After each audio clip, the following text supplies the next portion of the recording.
Oh yeah, it was a war zone. I mean, it's kind of reminiscent of, situations like with the Moore tornado or any of those just destructive ones that took a building and just tore it up. So the whole roof was just rolled into a burrito, basically. The power of Mother Nature on full display hours after damaging tornadoes and storms swept through the OKC metro in the dead of night early Sunday morning. According to Dr. Kathy Walker, superintendent of Newcastle Public Schools, the gym at Newcastle Elementary appears to have the most damage in the district. They had a standing seam metal roof on this building, and then at another point in time they overlaid it with a single ply. So that's why you see that big white membrane out there.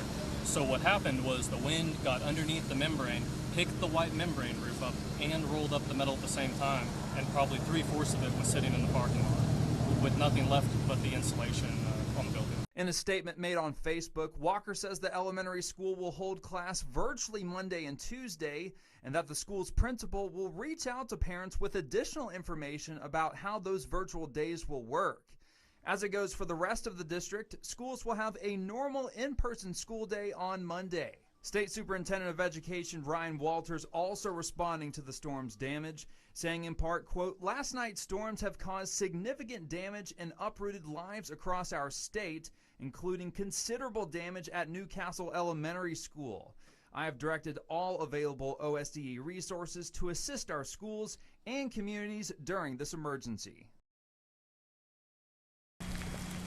Destruction after what people in southeast Oklahoma City thought was a typical thunderstorm. Katie Anderson and her husband Jackson were jolted awake early Sunday morning. We woke up to the National Weather Service alerts on our phones, and it took us a second to understand what it was. Debris crashing into their backyard, including someone else's boat. Plus, the weight of the rapid rainfall caused their roof to collapse in multiple places, including just feet from their bed. I could only see when there was flashes of lightning as we were going, but it was just random things moving. So it wasn't just your normal thunderstorm. Anderson was living in Shawnee when the April 2023 tornado damaged her home there. She moved to southeast Oklahoma City only to experience another destructive storm less than 2 years later. The fact that we woke up is a miracle. Every single thing is replaceable, but the people aren't. And so for us to walk away with absolutely no injuries, no issues at all, that to me means way more than whether or not I have a couch or a roof. In comparison to what some of her neighbors are experiencing, she says they are lucky. Vehicles flipped, lost roofs, or complete second stories gone. It's really, really bad down there. Joshua Jetto and his family live in this neighborhood. Thankfully, they're all okay. He tells us they heard the sirens once the storm already hit, but woke up to debris smashing in their windows. Our grill went flying, everything just destroyed our whole backyard. Several people said they never heard the sirens, only the alarms on their phones waking them up. Shane Barker said he felt like he and his dog had seconds to shelter before the tornado hit. I looked outside and within 5 seconds, all hell broke loose. Several people told us they had to rush to a bathroom or closet without enough time to make it into their storm shelters. I heard the house being hit by everything, and the house shaking and the roar like you always hear about. There wasn't much time to even take in what happened overnight. With thunderstorms continuing to roll through while people try to clear debris and salvage what they can. There's no rhyme or reason to what is damaged in a tornado, and it just feels like a very surreal experience.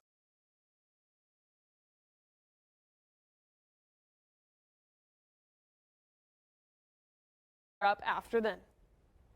Hayden, thank you. Now to the severe weather hitting central U.S. Tornado slamming Oklahoma over the weekend. ABC's Allison Gossick looks at the damage.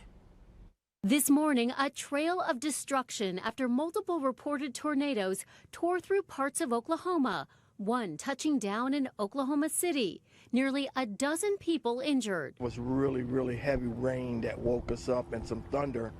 And by the time we got up out of bed to turn the news on or see what the news was saying, then the train came over our roof. You know, it was pretty loud, pretty powerful. One tornado, a powerful EF3 with winds of at least 136 miles per hour. Dozens of homes and buildings were damaged or destroyed. Cars flipped over, homes ripped apart. The storms snapped trees, downed power lines, and broke gas lines. At least 30,000 power outages were reported. Oklahoma's governor issuing an emergency declaration for 6 counties. More storms coming, so don't rely on the sirens. Make sure you're watching your news and your cell phones, taking cover when you can. The state now making sure that polling stations are up and running for Election Day tomorrow. We just wanted Oklahomans to know, big election on Tuesday, and we just want them to know we are prioritizing with our utilities to make sure that that power is up at those polling stations. The governor says if any issues are reported at polling places tomorrow, voters will be rerouted to other locations to cast their ballots. Allison Cossack, ABC News, New York. Kaden, thank you. Across America, several neighborhoods near Oklahoma City were wiped out over the weekend from a deadly tornado. According to officials, at least 100 homes were damaged statewide. As of Sunday afternoon, officials were still working on getting power restored to most of the area. They say that restoring the power is crucial ahead of Election Day tomorrow. Voters will be rerouted to other locations to cast their ballots if they encounter any issues. Former President Barack Obama campaigned for Democrats in Wisconsin yesterday. He joked with the crowd in Milwaukee that he would keep it short so they wouldn't miss the Packers game. He blasted